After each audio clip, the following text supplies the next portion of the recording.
Bharatiya Janata party के नेतृत्व में सरकार बनाना चाहते हैं। जब देखेंगे तो सर 25 साल का जो सरकार है 25 साल की सरकार ने गरीब के कल्याण के लिए काम नहीं किया। मोदी जी के नेतृत्व में देश में भी कल्याण होगा, राज्य में भी कल्याण, गरीब का कल्याण होगा। 400 पार होगी और एनडीए 400 पार मिलेगी। किसी समय पूर्व ओम बिलासी बालेश्वर नोसी बिजनेस पार्क ठारे पहुंची पहुंचला पर प्रतिक्रिया नहीं देखिए सीधा सीधा राज्य सरकार को टार्गेट करते जो भावे राज्यर विकास को ए सरकार दीर्घ 25 वर्ष धरी अटकई टार्गेट करते एथर जनसाधारण गोटे परिवर्तन चाहते ओडिशा रे एथर परिवर्तन हेबो ए कथा कहते सहित कौ भाव मोदी जो विजन रही विकसित भारत और विकसित भारत ओडिशा ए कार्यक्रम से बर्तमान जोग देवे सेठारे जो मारवाड़ी समाज लोक मैंने अच्छा सहित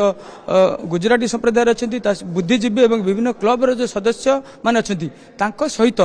जो नोसीर ऑडिटोरियम अच्छी से ऑडिटोरियम आलोचना करेंगे सहित मतामत ने आम सहित बर्तमान अच्छा भारतीय जनता पार्टी बालेश्वर जिला सभापति से केते उत्साहित अच्छा सहित आलोचना करिया। आज्ञा आप देखुए ओम बिरला ओह्लैला पर सीधा सड़क जो हेलीपैड अच्छी से हेलीपैड रु सीधा सड़क राज्य सरकार को टार्गेट करछंती एवं कहिसंती कि एथर ओडिशावासी चाहूचंती गोटे परिवर्तन निहाती हबो एवं एठारे डबल इंजिन सरकार मध्य गढ़िबो। आपण देखिथिबे गतकाली जो नॉमिनेशन रैली गला एतरे स्वतःपूर्त भाव में जो हजार हजार जनसाधारण आसिक पहुंची थिले एवं तांकर उत्साह आपण देखिथिबे से भली भाव में आज मध्य हमर मंत्री ओम बिरला हमर ये बाचस्पति आसिक पहुंचती एवं लोक माने बहुत उत्साहित अछंती। आमर जो बिजनेस कम्युनिटी एवं अन्यान्य जो कम्युनिटी अच्छा समस्त आज गोटे सभाटे नसी होची एभली भाव में पूरा लोक मैंने उत्साहित अच्छा एथर जनसाधारण चाहूँगी ओडिशा रे परिवर्तन एवं जो एनडीए रो नारा अच्छी इस बार 400 पार से नारा को पूरापूरी साधारण जनता मध्य समर्थन करुँच।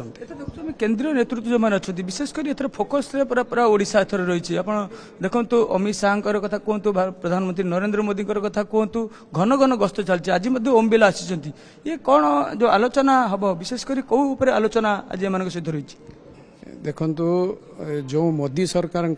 10 वर्षर जो डेवलपमेंट काम अच्छी एवं 2047 सुधा विकसित राष्ट्र में परिणत करने जो प्रधानमंत्री संकल्प अच्छी ए संपर्क में आमर जो इंटेलेक्चुअल मीट माध्यम लोक मानक बुझेवाई आज मंत्री उपस्थित रही फोकस कथा आप जो कहते भारतीय जनता पार्टी सब निर्वाचन जीतवाई फोकस करे एवं तार गोटे बड़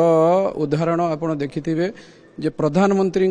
बारंबार गस्त होची ओडिशा को एवं विभिन्न नेतृस्थानीय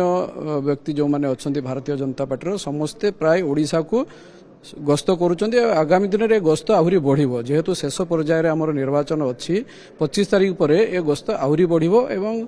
जनसाधारण पूरा मन स्थिर करनी एथर ओडिशा रे आउ बीजेडी सरकार रहिबो नाही भारतीय जनता पार्टी एवं जड़े ओडिया मुख्यमंत्री एथर हेबे।